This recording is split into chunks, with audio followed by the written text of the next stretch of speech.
Hello friends, welcome back to our channel. Bharat దేశీయ రక్షణ పరికరాల ఎగుమతులను పెంచబోతోంది. ప్రధానంగా యుఎస్, ఫ్రాన్స్, ఆర్మేనియా దేశాలకు ఈ ఎగుమతులు అధికంగా ఉన్నట్లు ప్రభుత్వ వర్గాలు తెలిపాయి. ప్రపంచవ్యాప్తంగా 100 కంటే ఎక్కువ దేశాలకు భారత రక్షణ పరికరాలను ఎగుమతి చేస్తోందని అధికారులు పేర్కొన్నారు.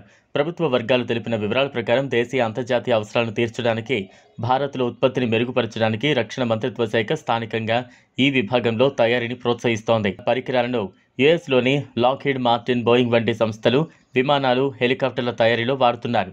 ఫ్రాన్స్కు జరిగే ఎగుమతుల్లో సాఫ్ట్వేర్, ఎలక్ట్రానిక్ పరికరాలు ఉన్నాయి. ఆర్మేనియాకు ఎగుమతి చేసే వాటిలో అడ్వాన్స్డ్ టో ఆర్టిలరీ గన్లు, Pinaka multi barrel rocket launcher సిస్టమ్లు, వెపన్ లొకేటింగ్ రాడార్లు ఉన్నాయి. దేశంలో 16 ప్రభుత్వ సంస్థలు రక్షణ రంగంలో సేవలందిస్తున్నాయి. లైసెన్సులు కలిగిన 430 సంస్థలు మరో 16,000 చిన్న, మధ్య తరహా కంపెనీలతో కలిసి పనిచేస్తున్నాయి. 2014-15 నుంచి దేశంలో రక్షణ ఉత్పత్తుల తయారీ, వాటి విలువ దాదాపు 3 రెట్లు పెరిగింది. భారతీయ సంస్థలు 2014-15లో 46,429 కోట్ల విలువైన పరికరాలను ఉత్పత్తి చేయగా 2,265 కోట్లకు చేరుకుంది. ఈ ఉత్పత్తి విలువలో ప్రైవేట్ రంగం సహకారం 21% ఉంది. తేజస్ ఫైటర్ జెట్లు, ఎయిర్ క్రాఫ్ట్ క్యారియర్లు, యుద్ధ నౌకలు, జలాంతర్గాములు, artillery gun system, high mobility వాహనాలు, ఆయుధాలను గుర్తించే వాహనాలు, రాడార్లు వంటివి దేశంలో ఉత్పత్తి చేస్తున్నారని అధికారులు పేర్కొన్నారు. పట్ల ప్రధాని మోదీ హర్షం వ్యక్తం చేశారు. రక్షణ ఉత్పత్తుల్లో మన దేశ ప్రయాణం ప్రతి ఒక్కరికి గర్వకారణమని చెప్పారు.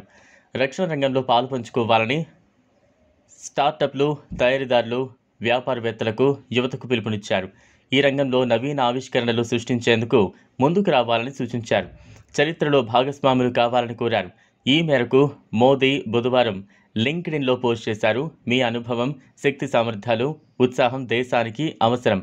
నవీన ఆవిష్కరణను ద్వారాలు తెరిచి ఉన్నాయి. మన ప్రభుత్వ విధానాలు మీకు అనుకూలంగా పనిచేస్తున్నాయి. రక్షణ రంగంలో లెక్కలేనన్ని అవకాశాలు ఉన్నాయి. వాటిని ఉపయోగించుకోవాలి. మనమంతా కలిసి రక్షణ రంగంలో స్వయం సమృద్ధి సాధిద్దాం. అంతేకాదు, రక్షణ ఉత్పత్తుల తయారీని భారత్ను గ్లోబల్ లీడర్గా మార్చాలి.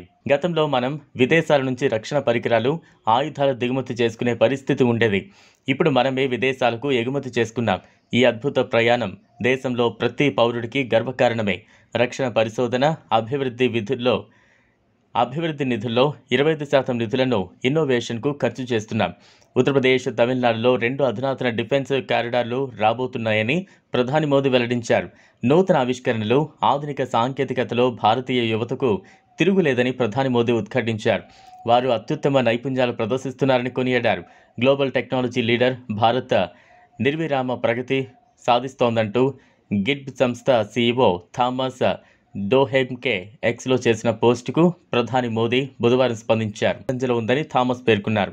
ఈ వీడియో మీకు నచ్చినట్లయితే లైక్ చేయండి, షేర్ చేయండి, ఛానల్ను సబ్స్క్రైబ్ చేసుకోండి. Thanks for watching.